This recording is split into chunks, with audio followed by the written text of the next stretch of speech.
Yeah, Pramila, we can see your So screen. today we are presenting the second speaker of the series. Thank you so much, Ajaya, for being with us today. And I'm not going to delay too much. I'm going to hand over the stage to her. But before we start, Ajaya, could you please tell us a few fun facts about your time at BITS? You know, if you could give us a small sneak peek before we start the lecture, that would be great. Sure, but I thought that what we did at BITS stayed at BITS and never comes out of BITS. So. But we are at BITS, virtually all the students. So we are back at BITS now for the next couple of hours. Yes, we are. So, like, it was the most wonderful time of the life to meet, first of all, people from all over India, which is amazing. However much exposure you have had, but to just live for 5 years with people uh, who are growing up basically together with you, right? We all come there when we are 16, 17 years old, at least for undergrad. I know this is a grad class, but at least for undergrad. Um, my memories are amazing from there, like going to the swimming pool, and every other month there was a death in the swimming pool. Sorry for the scared thing in the evenings just before you guys sleep off, guys and girls. And so that was definitely the low light. I wouldn't say the highlight. But Paul, the teaching swimming, then going to the canteen for the samosas, and I've never ever had those samosas in my life again. Nothing comes as close to the samosas. So you know where my priorities were. And still remember sitting on the moras in the Connaught Place, going to the temple. The temple was amazing. The fact that it just didn't have the goddess Saraswati, but people of the world. That was such an amazing, eye-opening thing to learn about the vision that Birla had about the education and the knowledge of the students coming there. Yeah, lots. So I really need more wine in my system in order to come out with real secrets. But with my morning cup of tea, I think that's good enough. Thank you so much, Ajaya. That was great. And now, without further ado, I hand it over to you. So, yes, thank you so much. Okay, I will share my screen and go in here.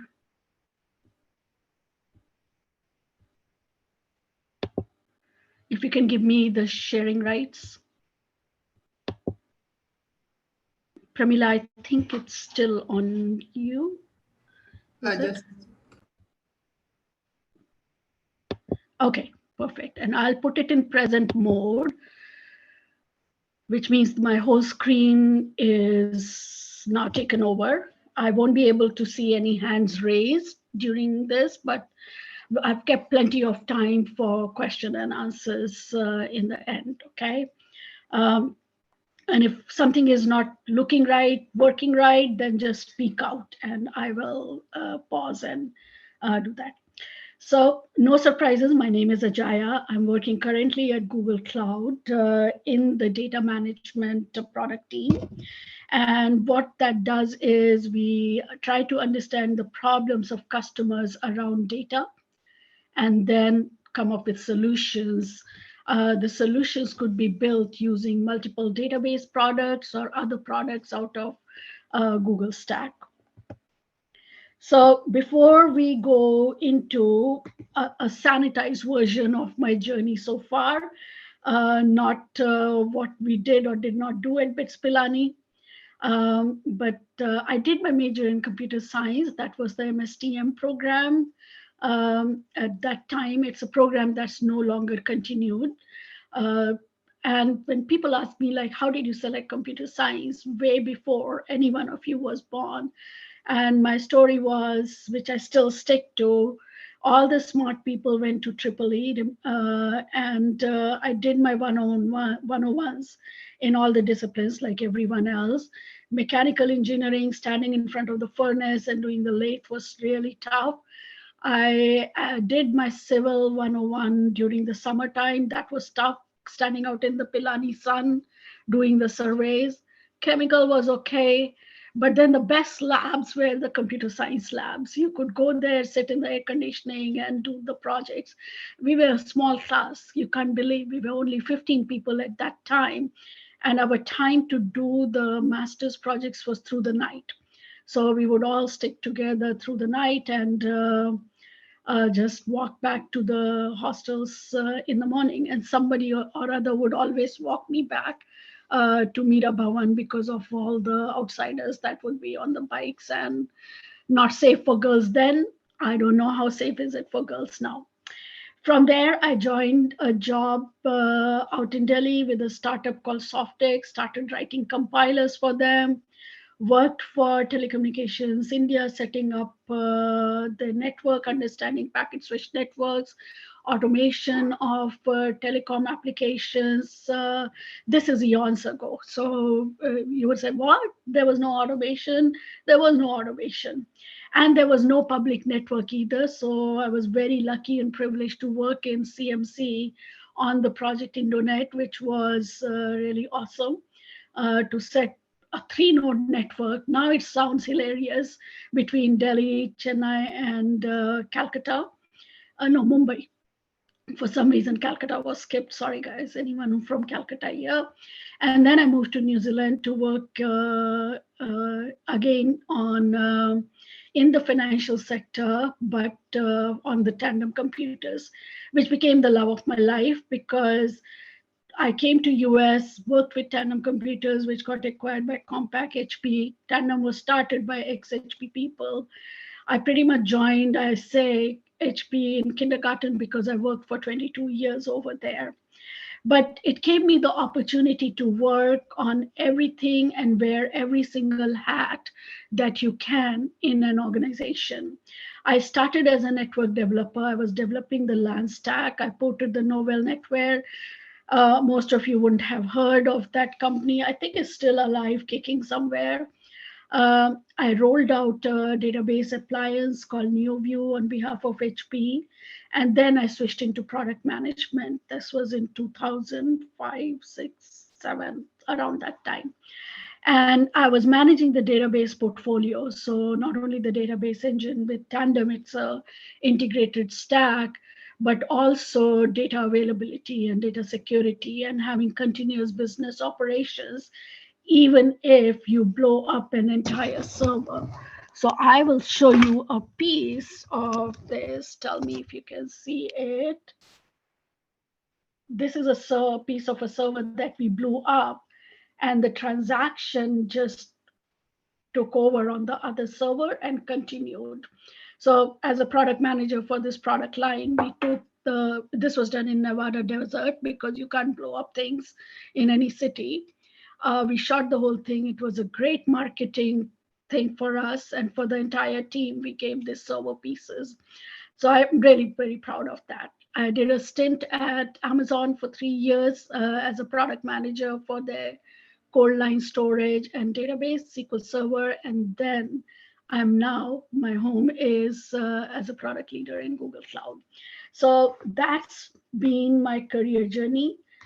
During this career, I have gotten married, I have a daughter, I have one husband, and I have 2 puppies, and I love gardening and I love reading. So if you have any favorites in your reading list, please share, and I will reciprocate by doing the same. Okay. So what I want you to go out today with is, if nothing else, one mantra. Always make your customers successful. Know your users, know your customers, make them successful, and that will make you and your company successful. What we are going to do today is talk about real-time data-driven, setting up a digital company, how to make decisions, how can customers make decisions, but I always wear the hat of a customer. And I'm looking forward to many digital businesses that you, after your graduation, are going to go out and build as you run these companies. Okay, so last year, COVID-19 happened, and we saw everything just crashing around.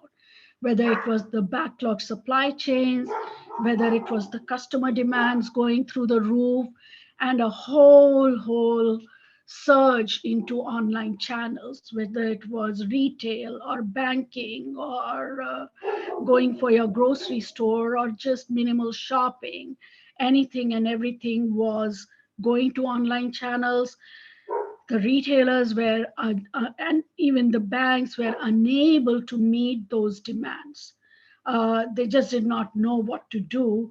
The supply chains just crashed. Like, I don't know about India, but here, for some reason, there was the toilet paper roll shortage and it just couldn't be satisfied. So, what happened? After the initial shock and failing over, the companies rose up and they said, we need digital doors. So everyone, whether it was retail or banking or your telehealth, everyone started setting up the digital doors, right?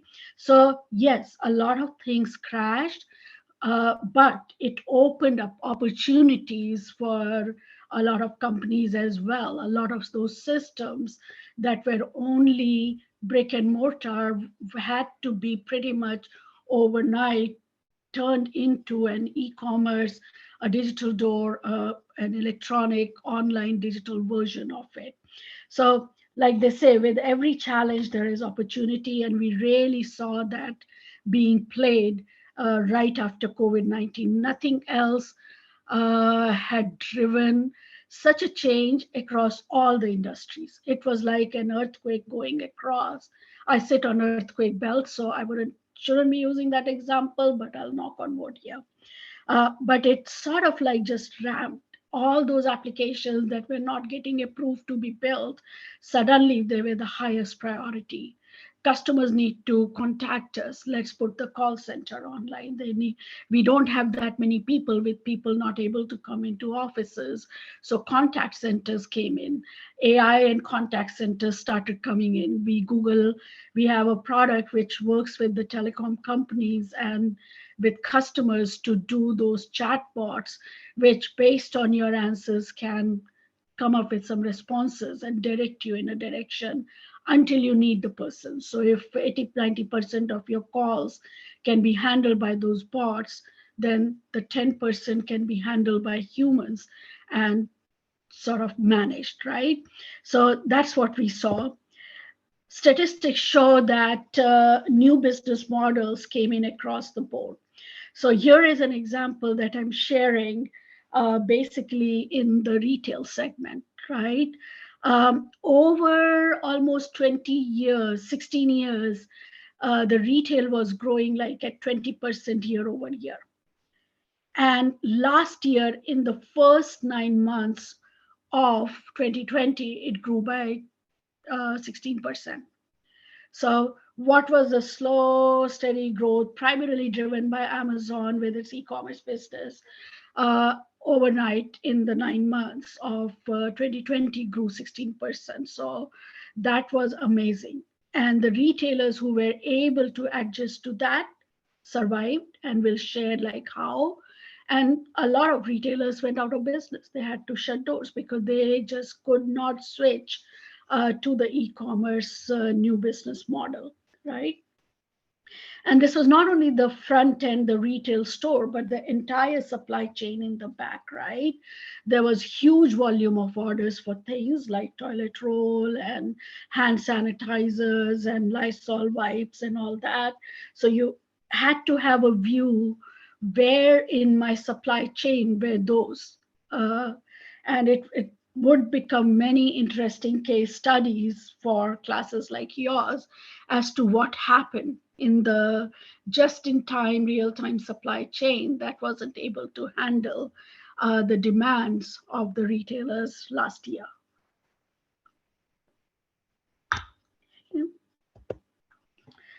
It was not only retail that saw growth. The financial services, because branches had to close down, at least in US, so a lot of fintech apps came in that would just take that branch, the physical branch, into an online branch, and you could a lot of banks do have online channels, but they were not the primary channels. And overnight, they became primary channels. So that was the change in the financial sector. And this is a huge sector, right? It's a $731 billion market in financial services. And a lot of them have uh, been running some stuff like non-core banking critical stuff in cloud, but this basically because they were not able to manage their own data centers, they were not able to cater to the online population who was trying to get access to their banking account, get money without going to the branch. ATMs were out of money because there were no bank employees who were able to go and refill the money. So there were a lot of challenges like last year.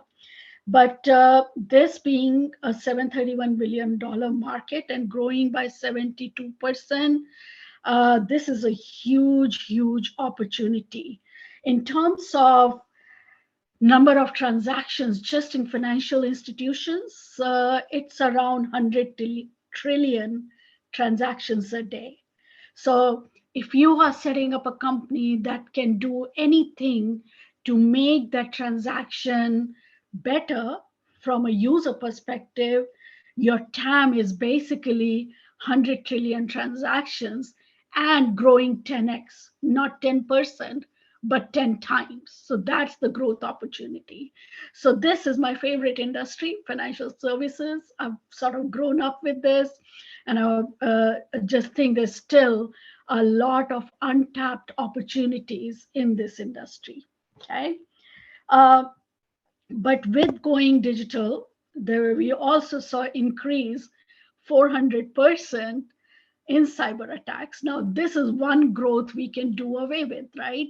But this challenge also gives opportunities. So, for those of you in today's class who have that bent of mind around creating new secure solutions, this is your TAM, right? If there are 400% increase in cyber attacks, then there have to be solutions, especially now that we are betting the business online.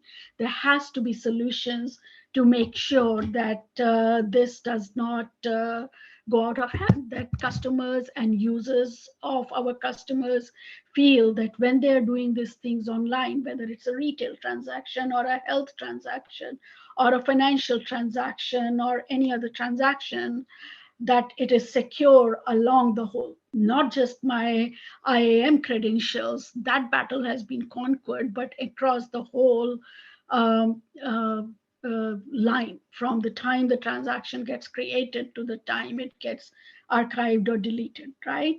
So here is another opportunity for all of you to go pursue data. So it's growing and it's growing and it's growing. So this story I've been telling since 2008 when I first took over as the database product manager, that data will grow. Not only grow as in the amount of data, but the variety of data. So when I started my career, it was only transactional data. It was very structured, going in relational databases, and that was it.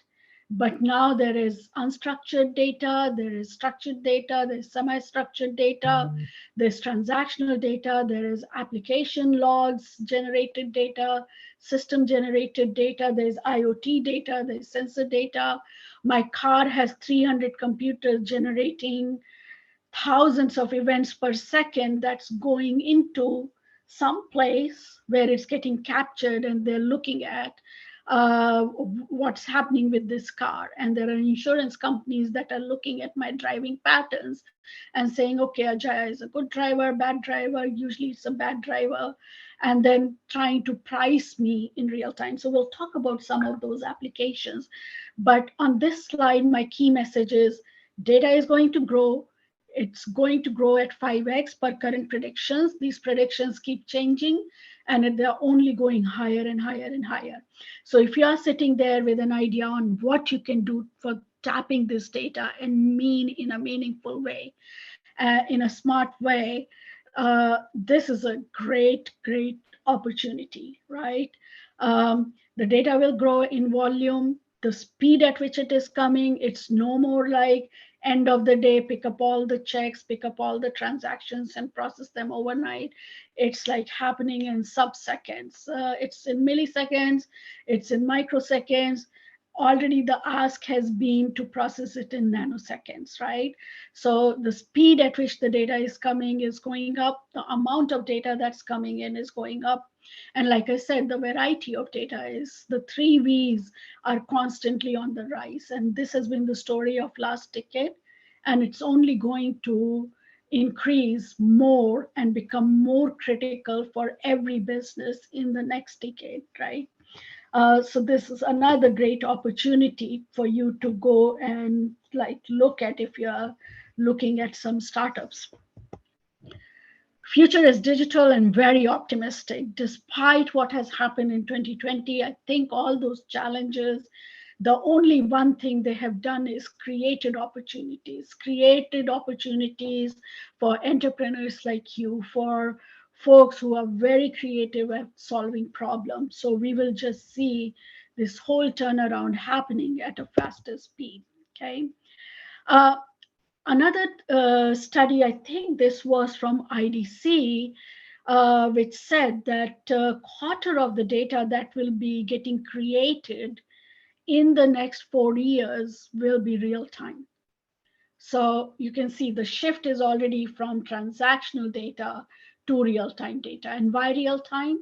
Because everything is generating data. Uh, my Fitbit is generating data, my car is generating data, my home security cameras are generating data, my refrigerator is generating data. Everywhere there is data, right? This is all going in real time. If something meaningful has to be done with me, it has to be in real time and not the next day or next week somebody coming to me and saying, hey, you were browsing on this, like I don't even remember what I browsed an hour ago. If you have an offer for me, give it to me now in real time. So real time is going to grow really. And this is again like I think um, 3 to 4 zettabyte of data today. So that is like that will grow to 50 zettabytes, and 2/3 of this data will be in real time, right? So whatever solution you're coming up with, make sure it can handle real time. Just doing batches is no more adequate, right? If you want to be on top of the wave and riding the wave, that's what you will need to have, okay? So I'm just giving you the key messages here before we go into like more into the depths, like where are the opportunities and what's going on with some numbers, with some industry analyst numbers.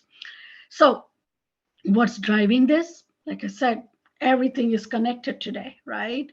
Anything and everything, your cars, your scooters, even your toothbrush, even the smart toilets that are coming up will have data, right? So starting from the time you get up in the morning, somebody has monitored your sleep pattern with all the sensors you're wearing, with the wearables.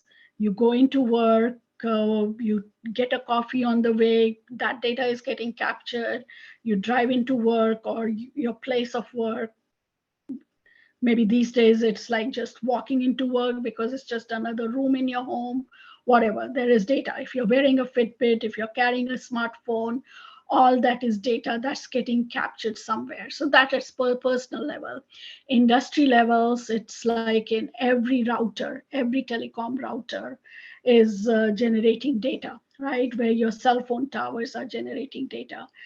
Every single item that goes into building something in a manufacturing plant has data, and it's generating data. It's generating data of the entire factory line. Every machine that's on the factory line is generating data. Once the product is built and is packaged and is getting shipped, it has a tracking ID, it's got its own RFID sending, this is where I am. Whether it's on a ship stuck in Suez Canal, people knew exactly what things are going to go high in price, right? And I believe that shipping container was owned by an Indian company, so we got another smart record. Same way, like it's not only the IoTs and sensors, but it's also the digital commerce, right? Every time you go browse and you click, and because they felt click is too late, now they are just looking at the eyeballs. Are you staying on a place for more than a millisecond, right? What have you been buying? What have you been browsing? What ads do you click on, or just stay for more than a second? What do I store in my retail storefront? What do I store in the back? What do I keep in the warehouse? What are my inventory levels at all the places? All that is part of digital commerce and generating data. And then the amount which is going on social media, right? Whether you share your morning breakfast, something you have cooked, or the flowers and emails and collaboration platforms and chats and businesses reaching out to consumers, consumers reaching out to businesses, all that digital communication is also like humongous. It's few years ago we used to say it's only social media posts that like your Facebook and your Twitter, but it's everything. It's not just that, it's everything. I don't think anyone is clicking pictures except for professional photographers and printing them. um, that's a huge amount of data that every JPEG, even in low res, creates, right? And then even the newspapers, like they're shifting from the print version to the online version, subscription based. So it was originally newspapers. I think 5 to 10 years ago, there was a huge debate whether print will go away and only online will stay. Somehow they have found business models to have both, right? Same thing for magazines. You watch now clips on Twitch and Kuboi and YouTube's, small clips, big clips, TV clips, movie clips, whole movies, whole TV shows, gaming, everything around digital media. So you can just see in these examples, like so much of data we are generating, we are consuming, and we are regenerating, right? So this cycle will only expand, which leads to that growth of 25% of data in real time. And this data, like an hour later or a day later, is meaningless unless it's a tweet which you wrote 15 years ago and you're going to stand in election or do something, it becomes relevant. But pretty much if I browsed on something 5 minutes ago, who cares if I did not get an offer or a recommendation based on my browsing in real time, right? If I don't know where my stuff is on a train or in a ship or on a plane uh, right now, then I cannot respond to my users, right? I cannot say, hey, this particular dress or this particular toilet roll will be available at 3 p.m. today, right? If I didn't see the movie, I didn't see the movie. Who cares about it, right? So the real time nature of it is equally critical. And yes, we will do patterns for which we do need historical data, but there is also like what's happening now is very, very relevant. So the traditional transactional data is not going to go away. It's going to stay because in the end, it's all about money. All these interactions are supposed to and are driving transactions, and it's transactions that makes money for the business, whether it's an e-commerce business, whether it's a newspaper group, whether it's the Facebooks and the Twitters and the YouTubes of the world, right? All of them, ultimately it has to translate into a transaction to make money. Okay. So what we see is happening, there are three patterns kind of emerging based on last year's development. As enterprises start adopting the digital models. First and foremost is what I call the digital omnichannel. What is that? So let's say I want to use my bank. I go into the branch, I do something. I go to my browser, I do something. I go to my smartphone app, I do something. Now, whether I have done a transaction on my smartphone or in the browser or gone to the branch, the bank should have a consistent view of me, right? If I did a transaction over my smartphone, let's say I transferred $20 to another account, and then I paid someone on an e-commerce site using my browser, or I transferred money to you. Let's do it the other way. You transferred money to me using a browser, and then I go into the branch to withdraw money, and they say, no, you don't have money. It's like, no, but I have these two transfers. One happened over my phone, one happened over my this thing. Oh, we'll know about it only tomorrow. No, no, no, no, no. That does not work anymore. So irrespective of which channel we did transaction, it got to reflect in my profile, all the debits, all the credits, all the pending transactions.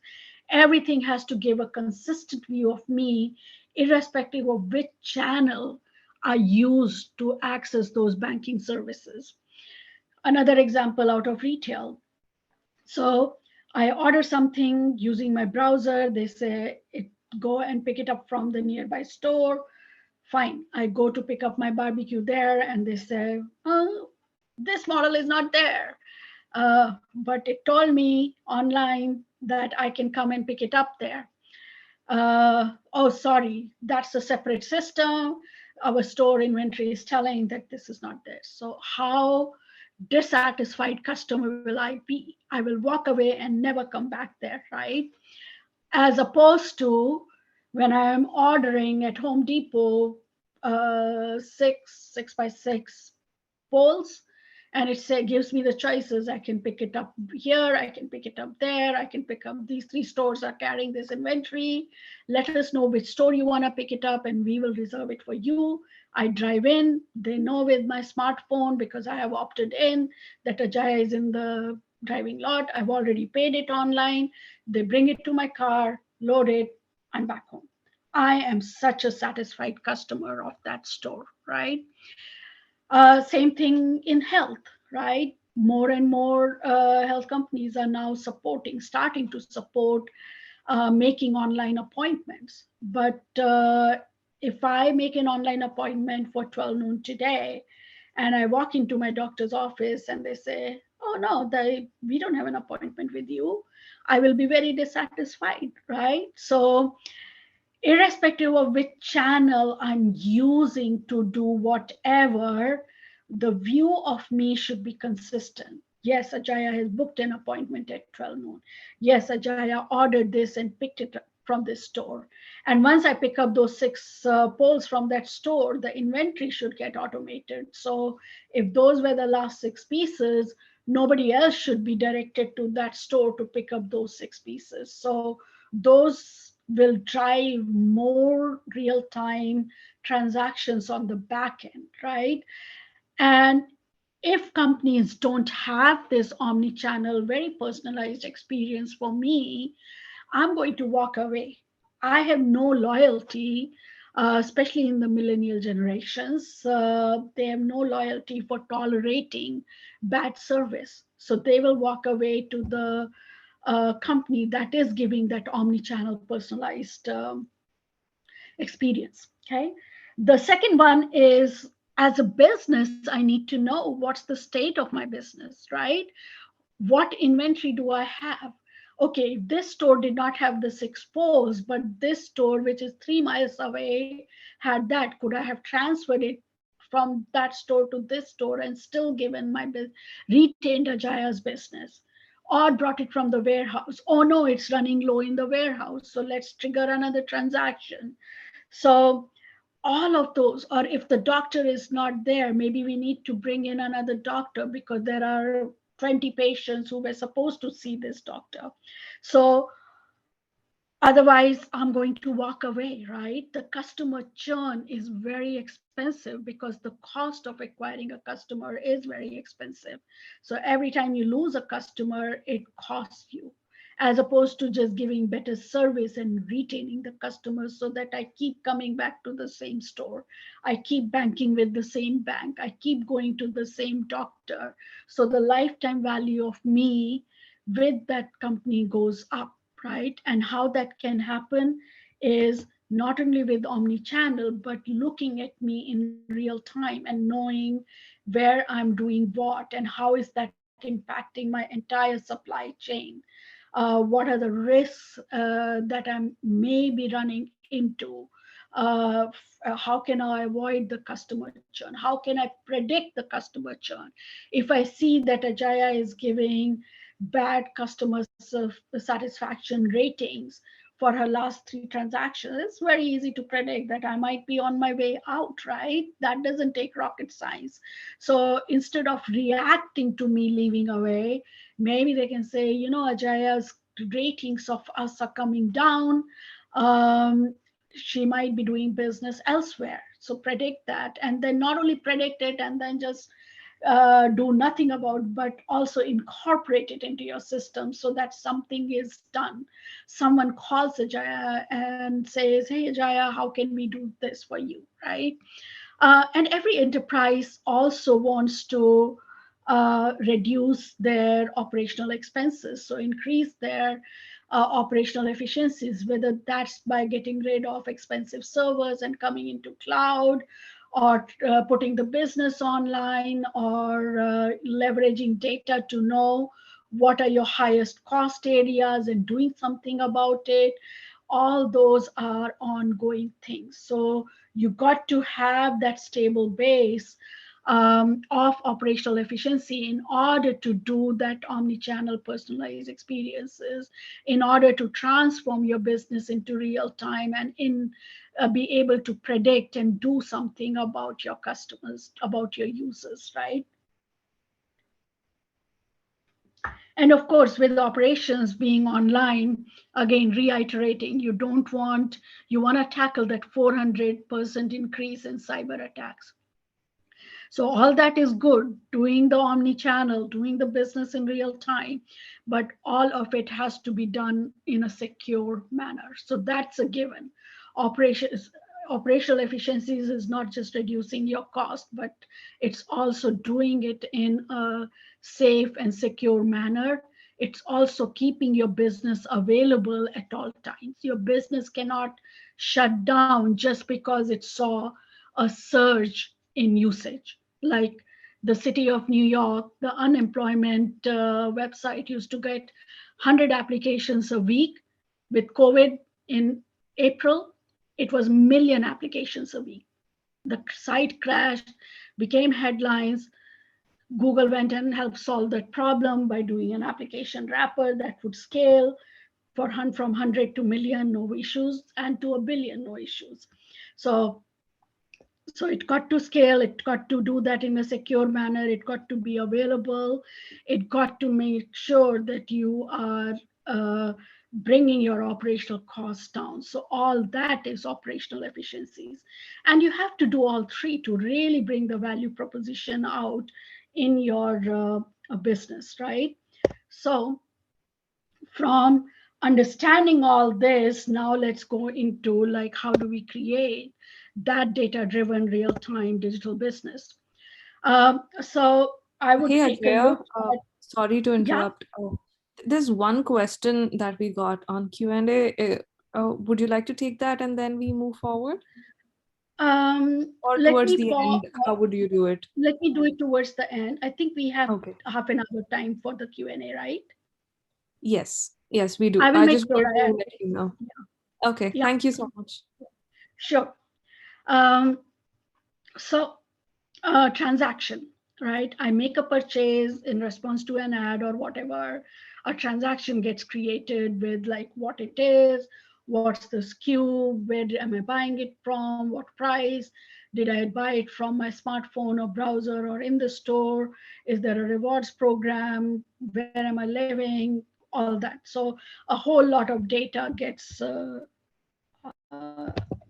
created. I'm going to turn on my laser pointer now, right? So this is all transactional data, right? It will go update your transactional systems like your inventory system, your financial systems, and your marketing systems. All these are transactional systems. They'll say, Ajaya bought this, let's go and give her an ad or add her to the rewards program or something in response to that.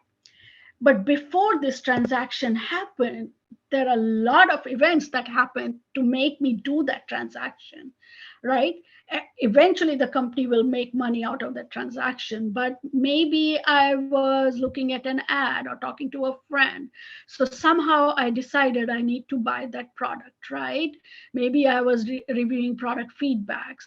Then I started doing, I would say, Google search, just for the heck of it. I went to the product pages, I looked at it, I went to some product groups, talked about that, looked at blogs and all that, right? Then I started doing my price search across like maybe those lists that compare prices side by side or look at consumer reports, all of that, right? Sorry. And then I decided to buy it, which then caused that transaction that we saw on the previous slide. And then I probably wrote about it, how satisfied or dissatisfied I am with this particular product, right? And then the whole cycle starts again. Maybe based on my posting, somebody else, or maybe I'm talking to a friend and somebody else starts this cycle, which then goes into the transaction. Um, Another example out of the gaming, right, which is also a very, very data rich event. Pardon these sounds. Again, there are lots of clicks are being tracked. When are you playing? Is it a multiplayer game? What are you doing? At what level are you playing? As you are playing that online game, and I'm giving you things like, hey, buy this, buy that. Are you acting on those? Are you a heavy buyer or have you not started buying? And maybe some demographics information. Maybe a lot of people from Mumbai play in the night and Delhi play in the evening. Maybe I have all that data, right? So a lot of user data, the buying and selling. Maybe I'm selling some stuff in the game, maybe my shield or something. So all that financial system is happening as well, getting updated. And then as I'm playing, the marketing systems are throwing stuff. Hey, Ajaya, buy this or buy that, right? So again, there are transactional systems, and then there are events that are driving that transaction, right? Maybe I'm on a roll and I'm defeating everyone. So I keep playing, my skills are improving. The amount of time I'm spending playing is goes up as I'm winning, right? I'm interacting with other players side by side. Maybe I'm playing in AR mode, all of that, right? So all of that is happening. Also, lot of data in a simple game is getting created. So if I am the CIO or CTO of a company or CEO, I'm saying, hey, there's a lot of opportunity here. So I want to create a real-time data-driven organization. Yay. That's exactly where we want it, right? Uh, so uh, this is the conversation that you will be having as you become the CXOs in your companies. So stay tuned for this. Like, this is what you will be implementing. This is what exactly you will be building as you enter the workforces, right? So here we go. As I've been alluding to this on and off, that real-time data, why? Because you have to act fast. You got to know now that Ajaya just won this game, or Ajaya just bought this and something else she may buy along with. I bought a barbecue, maybe she needs some to buy some coal. I bought this dress, maybe I need to buy shoes, or maybe the other way, I bought shoes and maybe I need to buy a dress, right? So we have to act fast. We have to know that this data is being generated and we have to act fast on that thing being generated. If I'm browsing on a dress, and if you cannot come and convince me right now to buy it, and you come a day later with an offer, I'm gone. I've already maybe bought the dress at another retailer who have the real time act together, right? Um, but while doing that, I have to be very cautious as an enterprise that Ajaya is not doing a fraudulent transaction. If I'm doing a banking transaction sitting here in Silicon Valley, let's say from my IP address, from my cell phone location, then I couldn't be doing another banking transaction sitting in Mongolia. There's something, and the banks have to recognize that now. The banks have, most of the banks have a certain risk tolerance. They say, okay, if it's under $25 transaction, we will own the risk even if it's a fraudulent transaction. But they're doing that because they did not have ways to ingest those real-time data and act upon those real-time data. And as now they can do it, they're bringing those risks down, right? To prevent and to predict, saying, okay, so we have known that Ajaya's card was compromised and used out of Mongolia.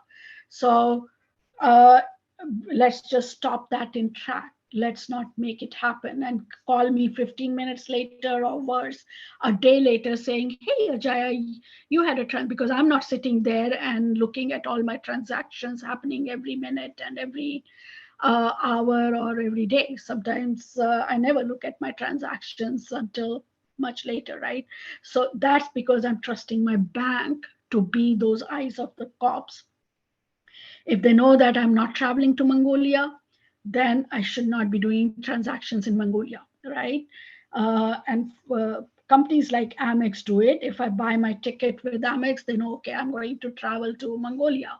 So if they see a transaction from the hotel, they know that. So it's like you got to know where your data is coming from. Another good example of real time is like traffic, right? The traffic maps. Initially, the maps came in, they would tell point A to point B. They had no clue of the state of the traffic around that route.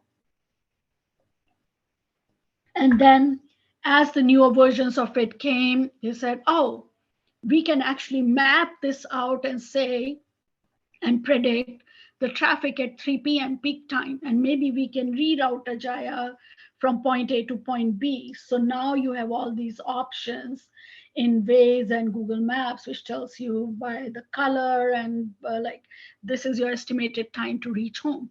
Now, for me as Ajaya, sitting in traffic another 5 minutes, maybe okay. Not really, but maybe okay. But if I am a truck carrying goods from a warehouse, or from the factory to the warehouse, or from the warehouse to the store, every minute counts, right? As a truck driver, I'm being clocked. As an Amazon driver, they clock how many minutes, even UPS and FedEx, like the most optimal route, just to increase the amount of deliveries and the timely deliveries of the packages. So it's not just for fun, point A to point B, drawing the map and the best optimal map. And how can that come? It comes out of the real-time sensors from the towers. Now, as we go into digital cars, every car is sending that data saying, hey, the day on this street, I'm bumper to bumper. So all the maps should get updated right now, right? That this street is clogged. Maybe it's 8 a.m. around the schools and everyone is dropping their kids to school in car, right? So there is a real-time nature of the data that's coming and where it has to be acted, right? So another example is when I'm doing a purchase and I say buy, and then they say, oh, enter all this data, 70% of the cards get abandoned. And this is a worldwide data point, right? And when they went and double clicked on that data point, they said 30% is because the retailer did not have a digital payment and they did not want to enter all the information, which takes 25 or more clicks, as opposed to using, let's say, Google Pay, which takes only 2 clicks.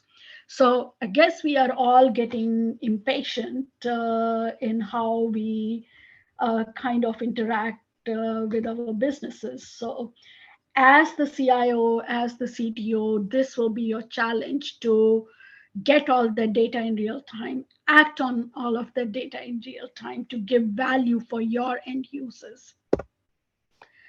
Um, Again, why can't it be done today?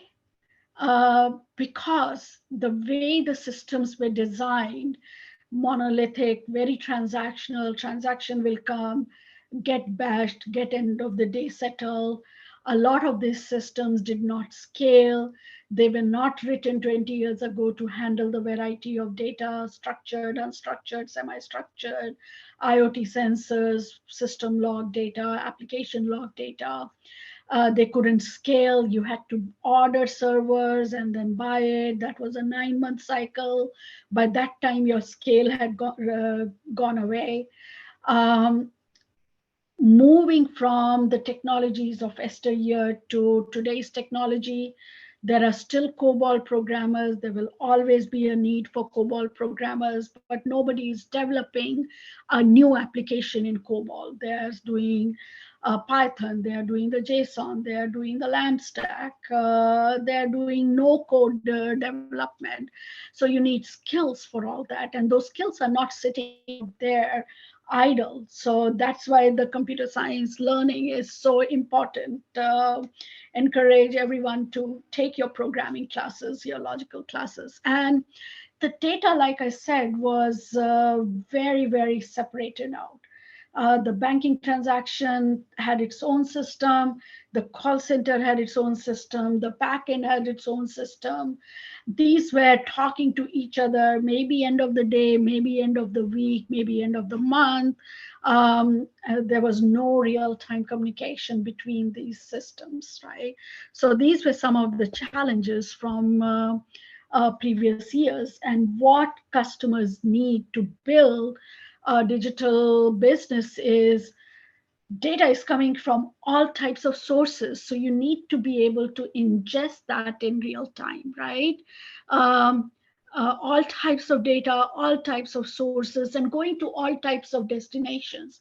Now it's going to the marketing system to drive an ad campaign, or to your warehouse to say, oh, I need another truck of this part from the factory to the warehouse. So it has to come in from all sources. It has to come in streaming mode as well as batch mode. Maybe the cell phone tower will send some data in real time, and some data it may send every 15 minutes, like its own health checks and its maintenance state. It might do it in 15 minutes chunks. So again, as a digital business, you've got to be able to handle both real time streaming as well as batch.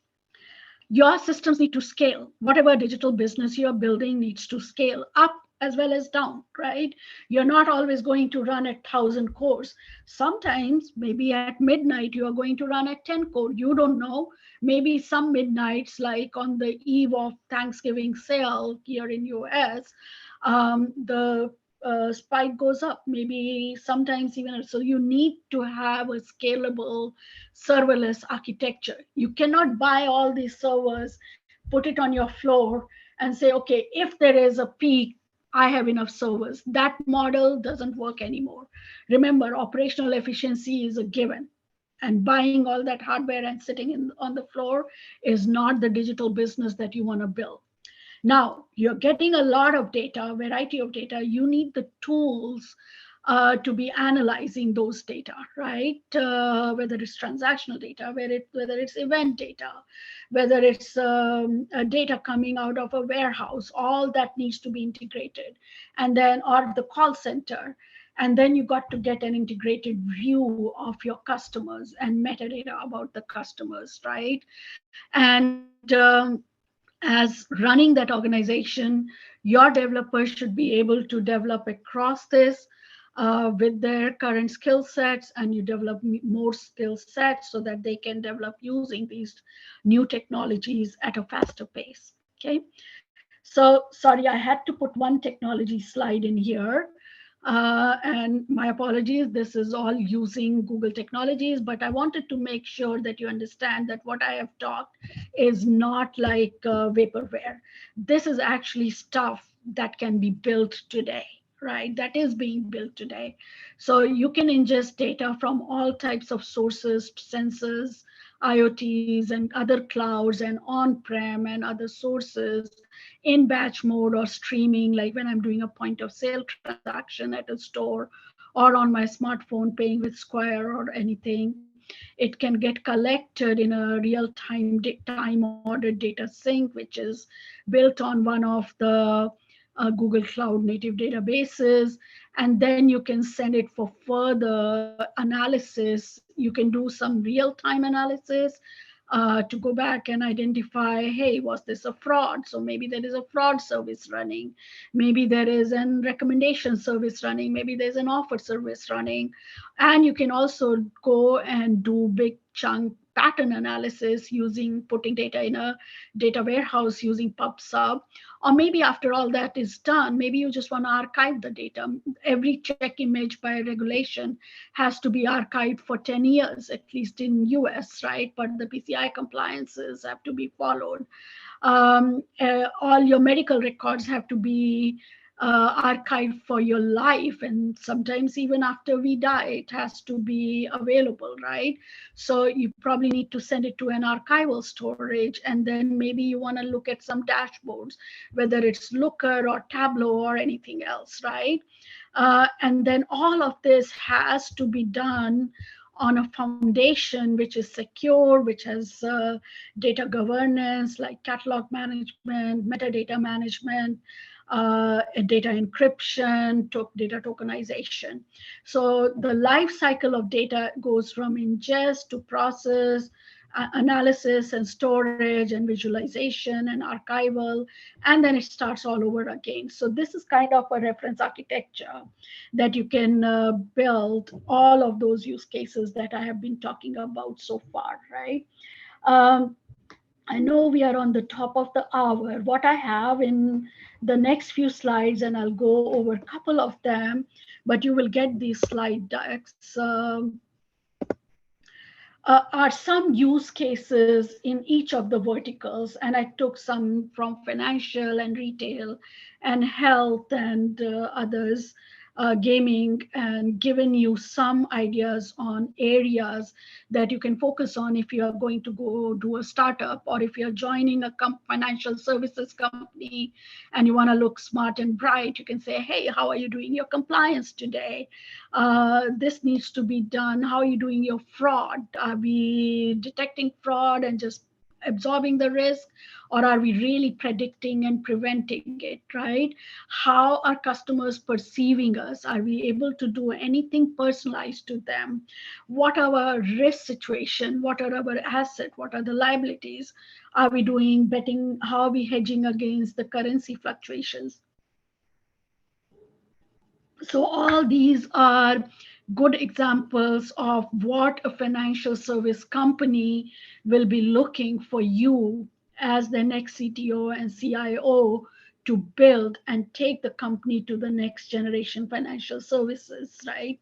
Um, some examples, you will have the slide. All of them have notes for you to read. And retail, it's always been the leader in going digital, like doing the offers, even if it was a day later, was something retail came up decades ago.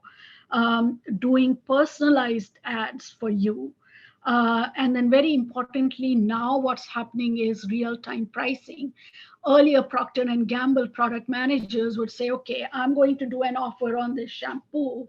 And it didn't matter whether they always assumed that the shampoo was not selling and hence they have to give a discount. They did not have a real-time view. Hey, it's selling like hotcakes. I don't need to give that discount. Maybe I can raise the price up like the airlines do, right? So real-time pricing, real-time recommendation. Hey, you want a lower price, fly from point A to point B to go to point C, right? Omni-channels, we talked about that. And then as things are getting service. Like if Ajaya bought 6 blocks from Lowe's at store X, making sure that the inventory across the board gets updated. And now they know that they need more supply at this store. They then need to make sure that the warehouse can get the supplies from the factory and the whole supply chain gets triggered, right? So retail is a very exciting industry. Um, which is taking data from not only the transactional systems, but my browsing habits. I standing in front of a store and lingering there. The cameras know exactly that I stood there and I was looking at the window for the 5 minutes. Yes, that's happening.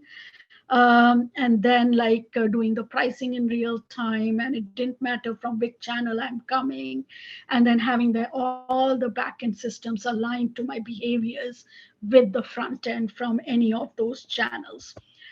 In the healthcare, again, this is a very, very exciting time for healthcare, especially after the COVID, like the digital door, telemedicine, telehealth, detecting, doing the video calls unheard of before COVID, right?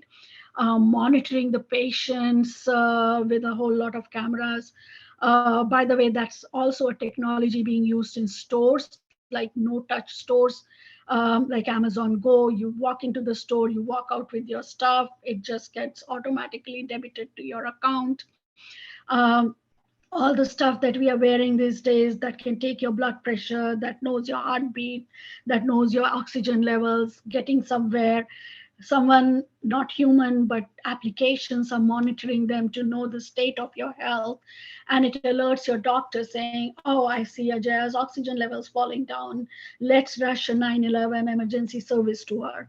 Or if they know my medicine cabinet and have RFIDs on all my medication, then they know, okay, oh, Ajaya, your supply of this vitamin is coming down.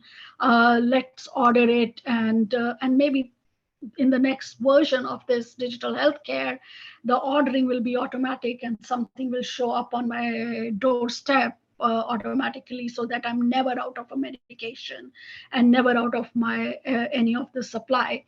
And this is not just for healthcare, but it's extended to my refrigerator for the food industry, right? If everything can be tracked, oh, my milk is coming down. Oh, I bought milk a week ago. I should be buying milk again, right? Instead of me making lists, everything gets monitored and gets ordered and gets delivered, right? And by the way, all of this needs to happen in a fraudless way. No insurance fraud, no wasting of medication. So there's a lot of data being collected in this industry to make our life better. Quickly on telecommunications, like your call detail record, the cell phone towers can now send the state of health saying, oh, my last maintenance was there, or I'm seeing too many calls dropping packets or calls dropped. Maybe I need to schedule a maintenance service, and it schedules it automatically instead of somebody coming on a monthly or a quarterly basis, right? Understanding that Ajaya does a lot of calls to India and giving me maybe some special rates on that. Knowing your network capacity and scaling it in real time. Maybe there is a game in my neighborhood, let's say a cricket game. I'm using an Indian analogy here, and there will be 100,000 people in the stadium.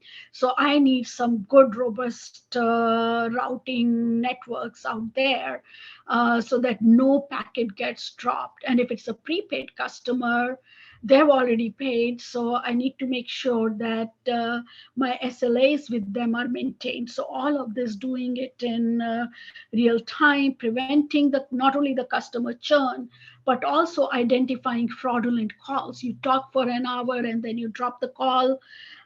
That's a fraud call. So being able to detect that, predict it, that's where digital telecommunications is going. And similarly in the manufacturing, like not only inventory management, what to build, how much to build, which fleet to use, cost efficiency. This is going to um, when I was at HP, every hour from Shanghai airport, a plane would fly with all the HP products. At one time, it was only HP printers.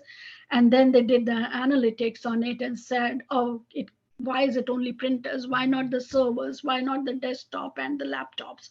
All of that. So they do that now. So fleet management, analytics, a very smart supply chain, all great ideas for you to go and drive that digital business. And similarly in digital media. Okay, so my call to action to you, apart from graduating, is basically go build a real time, very data driven digital business. Okay, that's my ask out of you.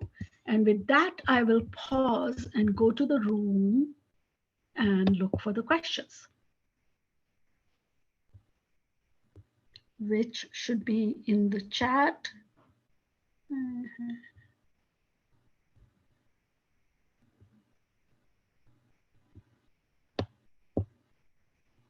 So I'm not seeing the chat window, Professor Yadav. Maybe. Yeah, Ajaya, actually we are using Slido for the questions, and Pramila is Okay, going to so somebody can moderate. read it. Yeah, if Pramila, you can read the yeah, question, then Pramila will do Yes, that. Pramila? yes, okay. absolutely. Yeah. Uh, yeah.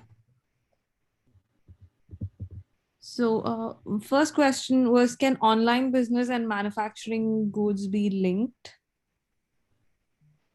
Yeah, absolutely. So that's where like a company like Procter and Gamble and Walmart. So Walmart is the retailer, Procter and Gamble is the manufacturer, right?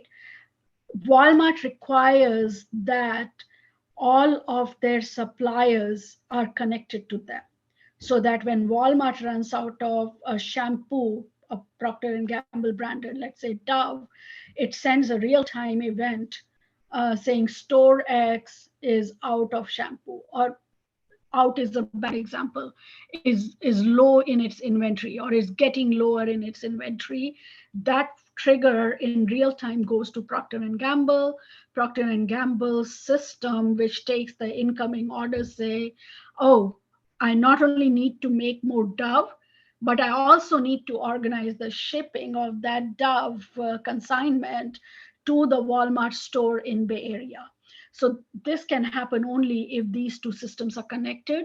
And Walmart actually has made it mandatory for all its partners to be connected in real time. SAP has some of those systems that can connect the retail and the back-end warehousing as well as manufacturing systems. But I'm sure there are other systems out there as well. If not, an opportunity for you to build one. Okay, Thank you. Great question. right. The next one is, which fields, especially in computer science, are expected to gain super boost during the next 4 or 5 years, and for how long may it remain? Like a decade? Like I said, COBOL is still alive. But I'm not recommending that you learn COBOL. Actually, the other day, I even found a Fortran ask, and that was in a company called Sabre, which does all the world's travel reservations. Anyhow, those apart, jokes apart. Where is the world going? So, like we said, data is anyhow getting generated. You can do something with it or not. So, understanding the foundation of data, like what can I do better with data, because the scale it's coming in is going up, the velocity it's coming in is going up. What used to be like 1,000 transactions per second, I've written those systems. Those are archaic already. Now they are asking us to develop systems with million transactions per second or trillions transactions a day. So divide that trillion by 24 times 60 times 60s, and that gives you transactions per second, right? So doing knowing the foundation around data will be very critical, because data is not going to go away. What you do with that data, whether you do applications with augmented reality or start doing prediction with artificial intelligence, because now you have found better ways to do the deep learning models, making sure your data is equitable, it's clean, and it's not biased. Those so you can see my bias driving you towards being a data scientist, or being a database developer, or being a data developer, or data solution developer. Those are all good areas. Then also looking at, like, a lot of people are going into robotics, because there will be robots like today the robot is pretty ugly looking. Sorry, I hope my robot is not around me, and it doesn't understand my sentiments. My dog understands my sentiments more than my robot. So that's just coming, right? I know the robot with human sentiments. That's why, like, earlier robots were uglier. There's some this thing that the robot will walk and dance and all that is going on, but a robot that understands, that looks at my face, does a visual recognition of my face, and says, Ajaya looks very happy today. Oh, Ajaya looks angry. So those type of robots, augmented reality, and then basically how you can use the technology to ease or make the end user's life better. But I took some examples, but like the world population is 7 billion today, and it's growing, right? It grew from 1 billion to 7 billion in a very short number of centuries, as opposed to being at 1 billion for a very long time. So there are challenges in agriculture industry, like, again, integrated with data. How are these seeds getting manufactured?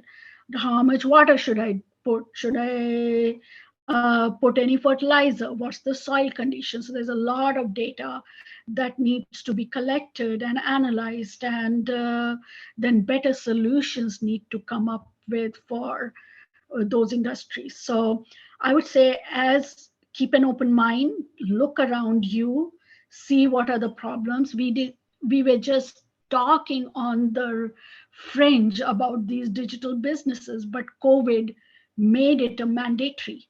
The businesses that could not go digital are no longer there, right?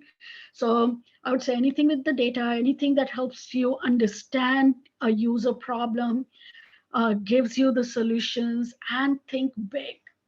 Think 10 times bigger. Like, don't think that you're going to start a business only in this small. So have those fundamentals, like as you are designing systems, making sure that you're not uh, hurting yourself by designing a non-scalable system. So pay attention to this. So some of these foundations around the design and the data will help you irrespective of how the world changes and evolves. And that's what at least has happened to me. Everything that I learned in my computer science classes, systems architecture and developing compilers and simulators and writing programs, I did not use those, right? But it gave me a foundation to think based on that in a logical way, so that as the world developed, I was able to keep a pace. I had done no networking class when I was in my comp science class. And yet I started as a network developer, but the system architectures that were taught to us gave us a great foundation to understand the network architectures and how to build for those. Um, so keep a view. I would say data will be here. What you do with data, got to be creative. Definitely, like deep learning machine models, taking the biases out of those will be there for the next 5 years. Going into predictive states across all the industries would be another area. So this is more like application of your knowledge. Augmented reality is starting to catch up. Robots are going on a next generation, everything going digital and everything going into the next and next generation of digital. Sorry, I give long answers, but that was a good question. Thank you, Ajaya. Um, as a continuation to that, is big data the only field blooming over the top of all? any other fields that would predict to be blooming? So big data was used several years ago when we saw that the data volumes were increasing, right? And then the variety started. So I think big data is old news. I mean, the data is just there. What you're doing with the data is what it's blooming. Data is a given, the integration across it, making sure that you can handle it in real time. Like if three-fourths of the world system have to react in real time, then having that big data sitting in a data warehouse is doing you no good, right? Yes, it will analyze your patterns. You can run complex queries against it. All that is great. But if you cannot reach to your users in real time, because that's where the growth is, then you have lost the opportunity. So what you do with that data, training your, coming up with the deep learning models around that data, and then doing something with it, that's what I see more growth. On the hardware side, like I said, like whether it's more research in robots, sending robots into the space, all of that also will be growing.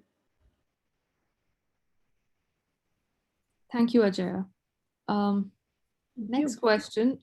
Is there any law of diminishing returns applicable to real-time data and data in general, driven optimization? Trade-off between complexity and efficiency.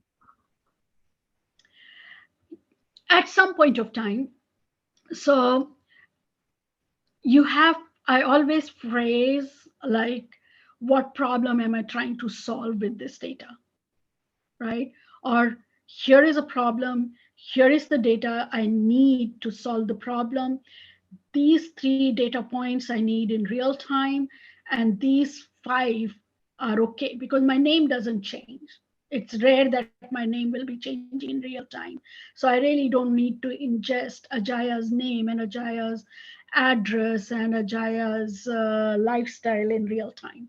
What's changing is my location, my sentiments, those are changing in real time. So again, what problem you're solving for me will then dictate what data points come in real time, what data points are static, they change rarely, and then combine those. And yes, if you overdo it, if you are taking all the 1,000 attributes of Ajaya and ingesting all of them in real time, where only two of them are have affinity to changing in real time, then you have overkilled. So this is the classic problem of a data scientist. To some data scientists think every problem is a nail and they need a hammer. So they get a big hammer and they do that. So that is the problem of diminishing returns, that you have overdone something and now it's not good enough, right? You are overkilling, so you have blown away your operational efficiencies altogether. Another example, if you see that you're going to be doing or the cost, let's go to the telecom example.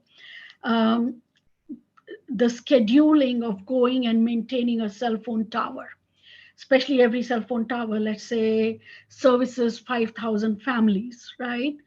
And if that cell phone tower goes down, then I have impacted 5,000 families. I've opened up the door for those 5,000 family subscribers. So let's say 15 to 20,000 subscribers to walk away.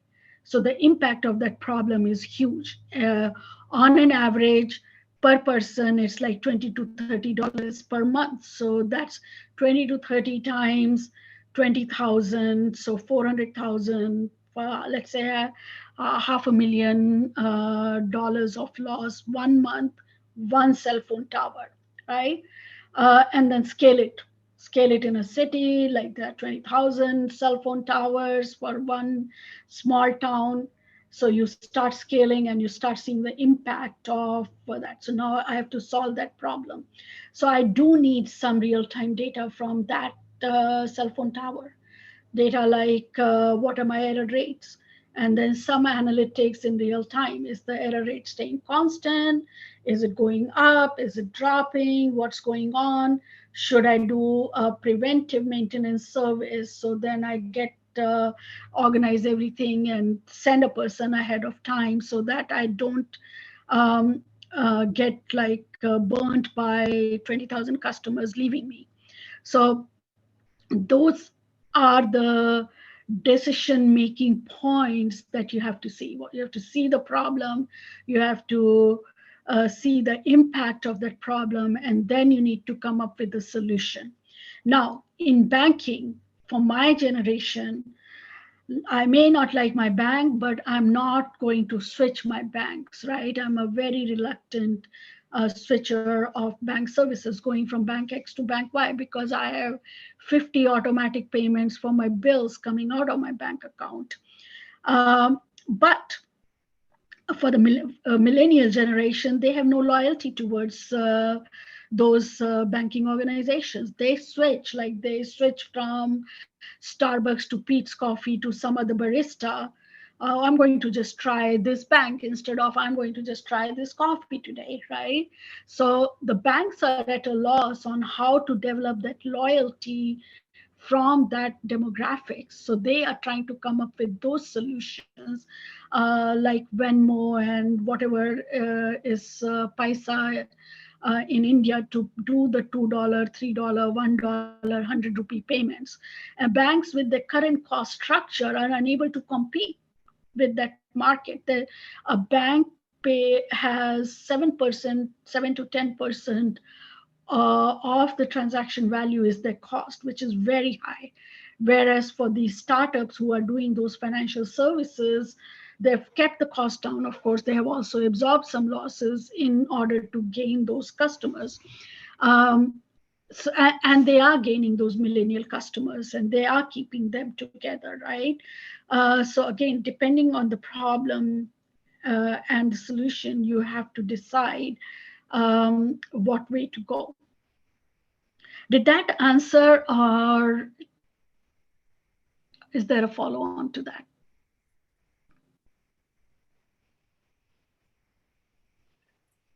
Uh, I think we can move on to the next question. So there are a couple of Okay. questions which I would like to club into one. Mhm. One is, would you recommend a fresher directly start with AI ML courses online, or anything as prerequisites to be fulfilled according to you? So that is one question. And another question, Mhm. again, from a fresher's perspective. Ma'am, how can a fresher get into the field of data analytics and deep learning? Is degree a necessity or is knowledge regarding the subject sufficient? So I wouldn't say that a degree is necessary. If you look at Google, so knowledge is okay. And out of that knowledge, you develop skills by doing projects. And those could be projects that you're doing on your own. And nowadays, there are so many ways that you can publish your project work. You can put it in a GitHub repo and see, like in the old days, even now, as a research scientist, you tell like how many times your research paper was cited. So this is something the professors take a lot of pride in, not only for themselves but for their students. Oh, my so and so paper was cited 100 times. There are 100 citations, which is big, right? Or my student's thesis was cited 200 times, which is really big. So what's the equivalent of that in computer science world? You have an idea, you developed, you created, simulated some data, you trained a model, you developed an AI app, put it on GitHub, and then put some keywords and see how many times did it show up in people's searches. It may be showing up 100 times a day. It may be showing up 1,000 times a day. Maybe there are 500 downloads of your repository that you have put in GitHub. So all those are ways to develop your skills once you have the knowledge. Another path is to do the certifications. Google has a lot of certifications that it has put together that anyone can take. don't have to be a Google employee. And then based on, and actually, by the way, we did this data study, and I'm not saying that because I'm at Google, but the Google certifications are paying the highest out in the market today, at least in the US market. I don't have the worldwide numbers, but I'm sure somebody can do that study around how much does a Google certified person get. Uh, in terms of should I do AI ML learning classes online as a fresher before doing anything else, I think you do need to have an understanding. The AI models are not working in isolation. That's it has to have a data model that has been trained. The deep learning model has to point to some data, get the patterns, and then power the AI application, right? So this goes hand in hand. An AI application pointing to the wrong data is going to have the wrong intelligence, the devil's intelligence, right? It pointing, and there are examples of this when in the judicial system here in US, they tried using the AI data, and it started giving more tickets to the people of color, especially the African Americans. As to why? Because all the data that AI model was trained against had people of color as the highest people doing the traffic offense or getting traffic tickets. So the data itself was biased. So your AI model was very biased, and they had to scrap it right away. So now that's a field in itself. How do we take out the bias in the data? Because the current data might be biased to start with. If we are not seeing in the context of India, uh, I'm reading a book on caste system, so it's top of my mind. If we are not seeing many CEOs coming out of those castes, like the Dalits, the Shudras, the scheduled castes, the scheduled tribes, or from any that whole segment. And if you train your AI model and say, oh, a CEO has to be 6 feet, fair and lovely, and come from the Brahmins or whatever, then your model is going to go do a search of that CEO, that CXO, right? So the whole data is flawed. So I would say do your AI/ML classes, but also do it with the data, understand the data, be aware of what could be wrong with the data. Back to the user problem, what are you trying to solve? And you don't have to have if let's say you did mechanical engineering and now you're doing your MBA and you're feeling, oh, I'm going to be at a disadvantage because I did not do comp science classes. No, you are not at a disadvantage. You can go and do these online certifications. And Google is just one company that's doing it. Microsoft is doing that as well. And to be fair, Amazon, AWS is also doing. But like I said, the Google certified engineers are getting the best pays out there. Um, I hope that answers your question. Thank you for asking. Ajaya, can we move on to the next question? Yeah. Yeah, all right. So, how is India seen by you as a ground for solutions to come up in future? How is it different from developed nations like US, UK, etc.? So one thing, when I was working at HP, and I was working a lot with the opportunities in India, and like every other company, the scale in India is humongous, right? And in the financial industry, the scale is like from a dollar perspective, low value, high volume transactions. So when we implemented, the State Bank of India had 10,000 branches, which is humongous scale. We don't have that many branches across all the major banks in US. So you have to like flip over your mind and look at the ground situation in India, right? People do go to branches apart from COVID, right? And I think even in the post-COVID world, maybe for a certain demographics, going to the branch, going to the post office might be still the way to deposit the money and get the money. So there are some realities around like the scale, very obvious. when you have like 100 million people carrying a smartphone. And the cost, you really, really, really need to drive down the cost of everything. Cost is a day one design requirement. You cannot say, oh, I'm going to build this using the most costly IBM server, because if you're really honest and you do your pricing where cost is a factor and are not running a startup which says, oh, I'm going to take loss, it doesn't matter because my venture funding will keep coming. Unless that thinking is there, you have to have the cost under consideration.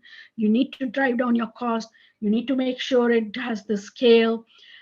You need to make sure that you're giving reliable services, right? If I'm talking to my doctor in India and sitting in a remote place, and I'm really going through some health condition, I don't want that call to be dropped. I want a very high quality, reliable call that can take the video and audio and get to me. So if I'm going to drive those type of applications, whether it's in health or retail or financial sector, I need to have that infrastructure. Need to have strong networks. I need to have strong scale networks. Now, India getting a landline used to be like a waiting list once upon a time, and India did the leapfrog and went into the cell phones. Now, in cell phones, if the call drop is very high, you need to get better technologies, more penetration of towers. So um, those problems are very similar here in rural areas, like which are less populated, very, very distributed. So the services don't reach there always. So not all rural areas in US have internet connectivity or have a robust cell phone network out there, right? They may be having I wouldn't be surprised in some remote area if I find a 300 BPS digital modem still sitting out there. And a lot of you will say, what? What was that? Like, that was a thing. So scale, cost, availability of services in a reliable manner, these are all things that challenge every vendor, right?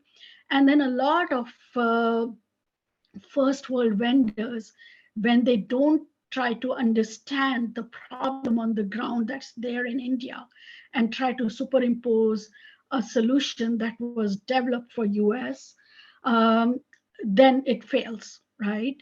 For example, the first packet switch network in India failed when we imported the Ericsson router because we didn't have the telephone lines strong enough. The copper wire was not strong enough to carry that workload, and which Ericsson didn't bother to understand as to how those routers are going to be installed. So if you try to do that type of solution where you haven't understood the ground problem in India, which I see around scale and cost and reliability and availability of services, then you are setting yourself up for failure, I would say.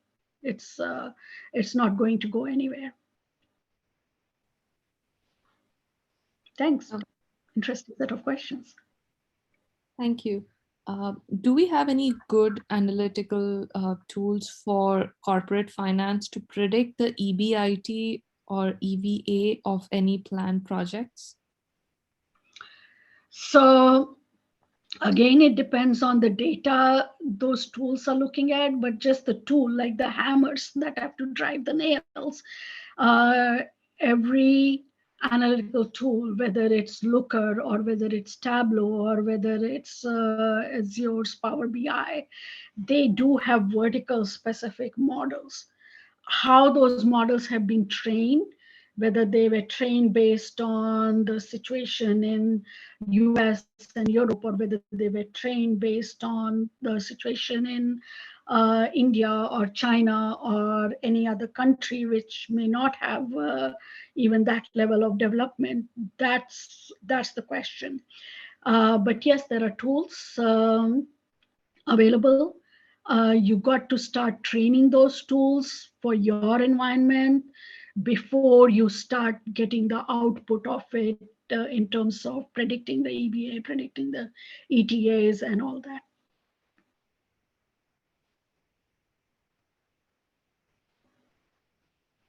Thank you.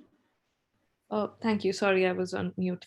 Uh, there's another question about what is your take on today's data-driven patterns, which understand our data patterns and and make suggestions related to our interests. Do you see any flaws in it? I think you spoke about bias already, earlier. Is there anything Yeah. else that you would want to talk about? Yeah. The only other thing I'll add to that is taking a very narrow view. What I'm doing today might be I'm doing maybe because of the limitations of the current systems. So sometimes you have to think out of the box. Why am I doing the transaction on my cell phone? Uh, I'll give you an example in the financial industry. Let's say I have my home loan with Bank X, and I have my checking account and my saving account and my mutual funds account also with Bank X. And let's say my checking account goes low for whatever reasons. I was a bad person. And then I go to withdraw the money at the bank or at the ATM branch, and they deny me the transaction, right? That's current behavior because the bank has not integrated and developed a wholesale picture of me as their customer. They know that I have $1 million, million rupee bank loan with them. They know I'm holding a million rupee mutual fund with them. They know my savings account is having a million rupees. And then they are denying me a checking transaction, right? So that is happening because of the way the current systems are behaving, right? And if you train your data on that without thinking outside that box, that, hey, if Ajaya has 5 million rupees sitting as assets with us, giving her a check for 10,000 rupee when she's low in a checking account may not be that big a risk. It's a matter of risk assessment. So the risk assessment model is flawed and driving a certain way of operations, which it need not. So tomorrow's system will have a holistic view. It will have a better risk assessment of Ajaya. It will know that Ajaya's daughter needs to go to college and she'll need a loan. It knows that Ajaya is overpaying her car insurance based on some company and it can save me money with some other company. This is something which is happening today in the banking industry, retail banking industry, with the PSD2 directive in EU. Banks are very closed, right? They don't like sharing their data. This directive, which was made mandatory in EMEA, in Europe, Europe, Middle East, and Africa, says the bank using standard APIs have to share data with third party. So now, if I'm a ICICI Bank customer, and every month I pay mortgage, or every month I get a rent or pay a rent, and every month I'm paying this much in utilities, this much amount in insurance, and this much school fees and all that, right? All that data is now available to a third party like a fintech. And the fintech can now develop new models and new applications like, hey, Ajaya is paying 100 rupees to the insurance. I think she will save money by switching to a 50 rupee insurance premium and getting the same coverage. And I, as an insurance fintech, can then, now that I have data from all the banks, can go build a new company to promote this, right? And pretty soon, the banks will start realizing and say that, oh, our customers are going to this and we are losing it, right? Or maybe the insurance company, which was maybe the bank's own insurance company, will say, oh, what is this doing? So there are new business models coming out of the regulations that are like just taking. Nobody would have thought of, hey, is this going to happen? We all wanted it, right? We want the best. We want the best offers based on our custom profile, but it was not being given to us, and we were like kind of forced to work in a certain way. Those boundaries are breaking. Everyone is asking the question like, why is it being done this way? What's the real reason?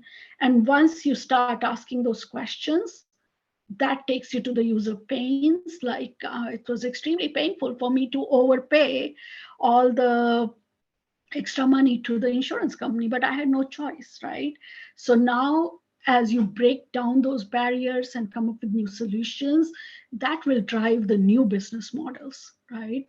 And maybe the enterprises might be slow to adopt. So maybe that's where new businesses like PayPal, and then PayPal goes archaic, and Venmo comes in, or Zelle comes in, and now they are reinventing themselves by being voice driven and being predictive around the fraud and predictive around my needs. I go and buy coffee every day at 3 p.m. from Starbucks. So, or a barista sitting at the corner of Street X and Street Y. So just send the, so whole new way of living life, I think, is coming around in every sector. I do follow the Indian agriculture sector a little bit closely, and I'm seeing like how technology is going to just change the lives of the small and mid-sized marginalized farmers out in India. Uh, so yeah, challenge everything is what I would say.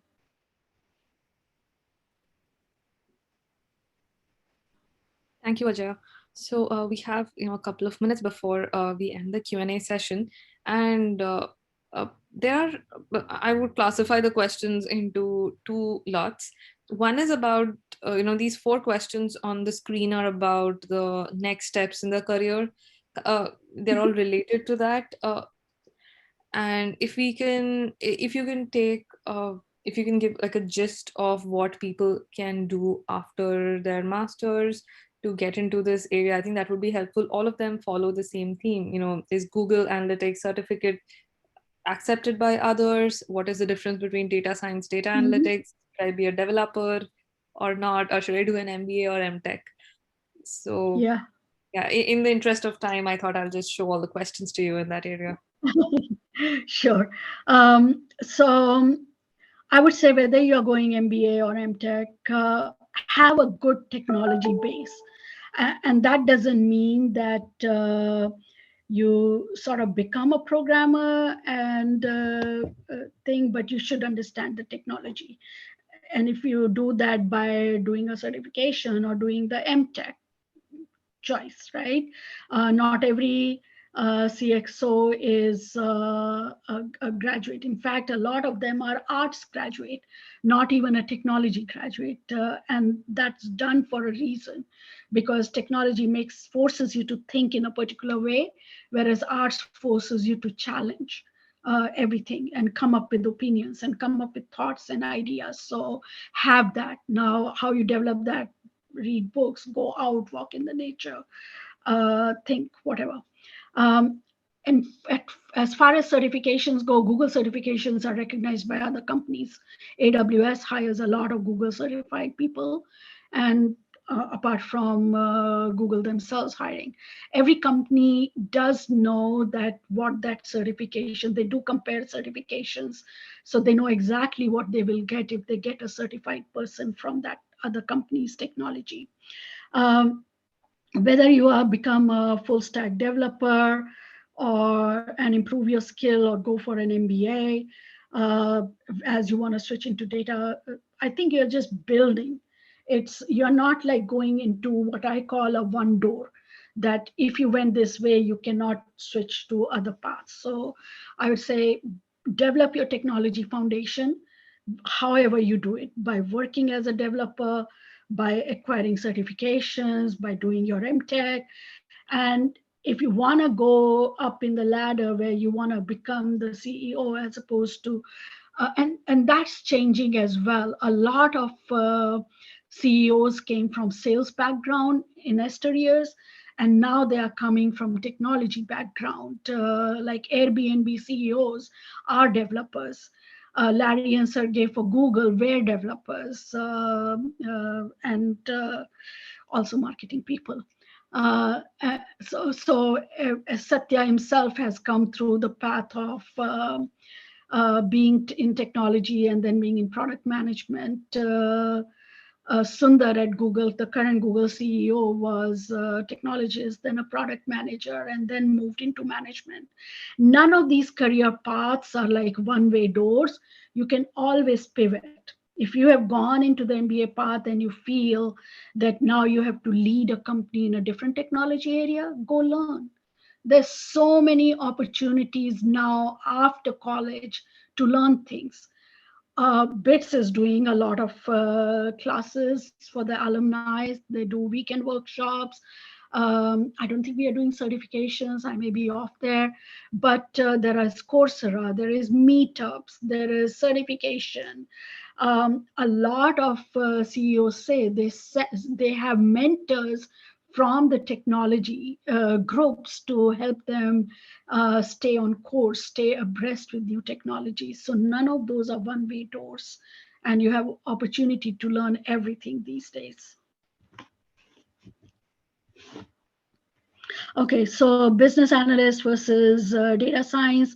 So it was like a divided role. But what more and more people are finding is if, as a data science, you cannot articulate, you cannot understand the problem that the end user has, then you're going to solve the wrong problem. The business analyst used to be that person sitting in between the end user and the data scientist, but they're feeling that that's kind of an artificial role, and the data scientist really needs to understand the business. So in my organization, in my past life, I would send my engineers to work and just shadow the end users to understand what they're doing. Why are they standing? Why are they uh, going and debugging this problem in this manner?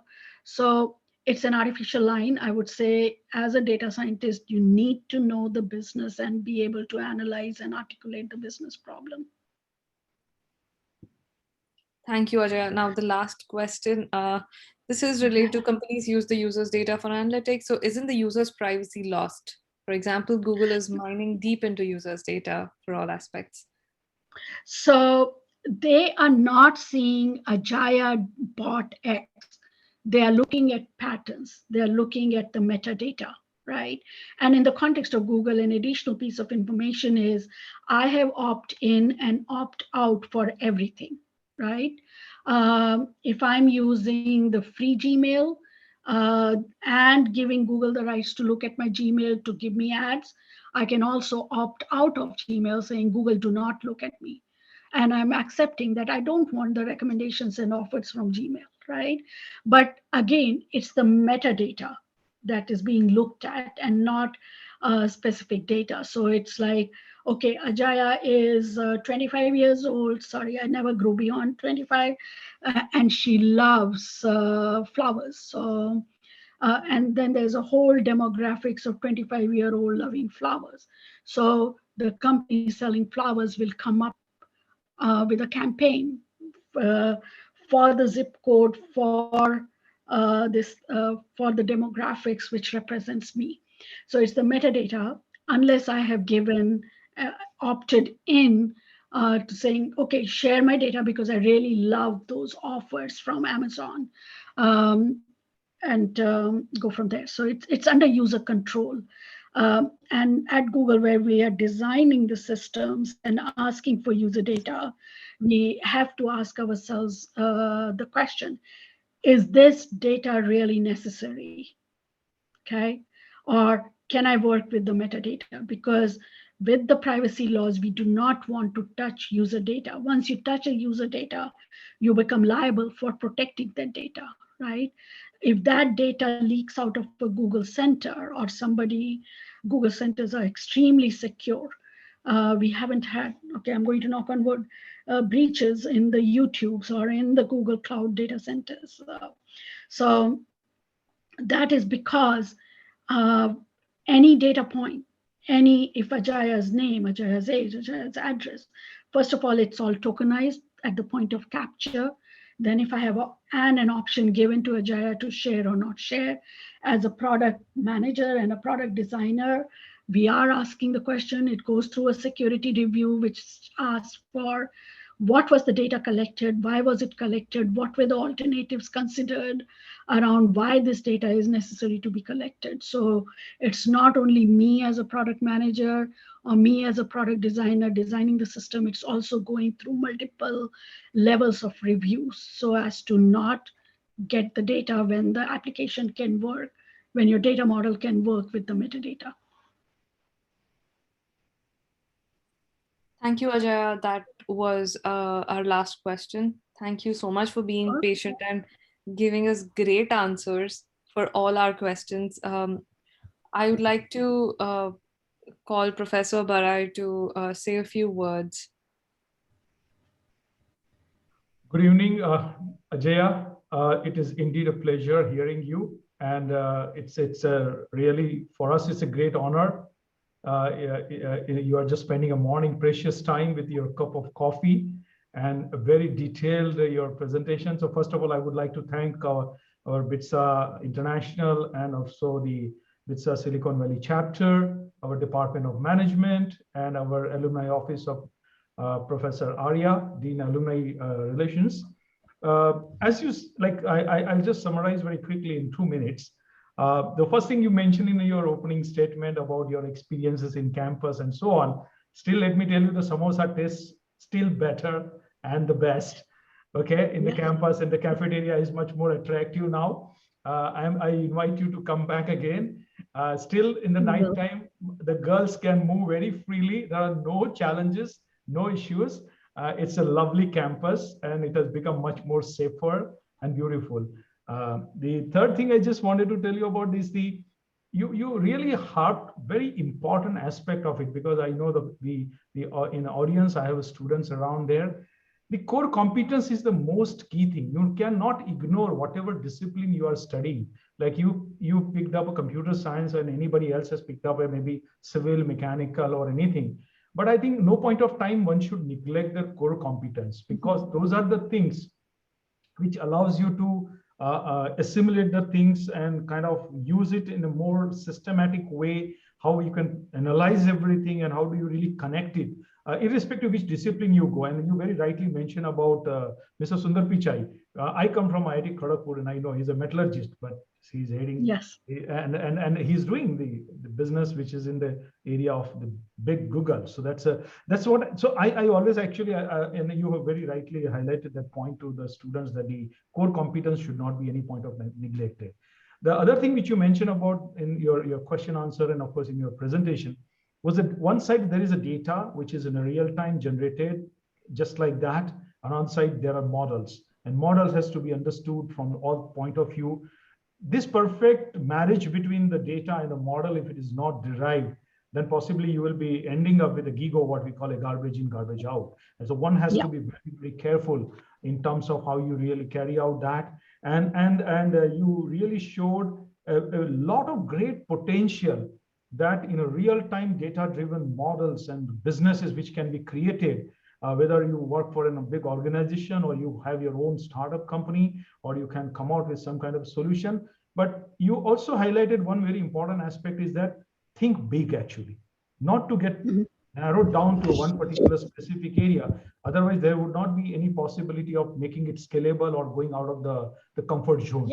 So I think the major aspect of a real time, and I'm a civil engineer, so I understand that even if I want to kind of build a smart cities, I need to have lots of things which will be data driven, and I need to have the instantaneous solutions and intelligent systems working on that.